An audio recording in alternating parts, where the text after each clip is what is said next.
స్వామివారిని వైకుంఠ ఏకాదశి రోజు దర్శించుకోవడం అనేది చాలా అదృష్టం.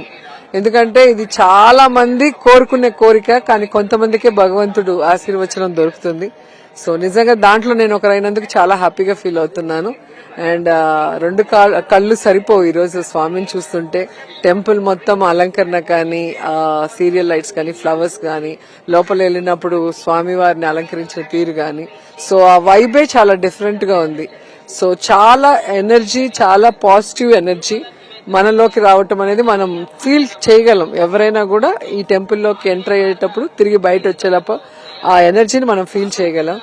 సో ఇక్కడే పుట్టి పెరిగినా కూడా మాకెందుకో మొదటి నుంచి కూడా చాలా ఏంటంటే ఫ్యామిలీ మెంబర్ లాగా మన స్వామి అన్న ఫీలింగ్. ఇక్కడే పుట్టి పెరిగాం కాబట్టి తిరుపతిలో. సో భగవంతుడి ఆశీస్సులతో చిన్నప్పటి నుంచి ఇప్పటి వరకు ఎప్పుడు ఏ అంతరాయం లేకుండా భగవంతుడి దర్శనం జరుగుతూనే ఉంది. ఇది ఎప్పుడు నిరంతరం ఇలాగే జరగాలి, స్వామిని చూస్తూ ఉండాలని మనస్ఫూర్తిగా కోరుకుంటున్నా. అండ్ వైకుంఠ ఏకాదశి సందర్భంగా మన సాక్షి ప్రేక్షకులందరికీ కూడా భగవంతుడి ఆశీస్సులు మెండుగా ఉండాలి, జగనన్న తొందరగా ముఖ్యమంత్రి అయ్యి రాష్ట్రం మళ్లీ బాగుండాలని మనస్ఫూర్తిగా కోరుకుంటున్నా.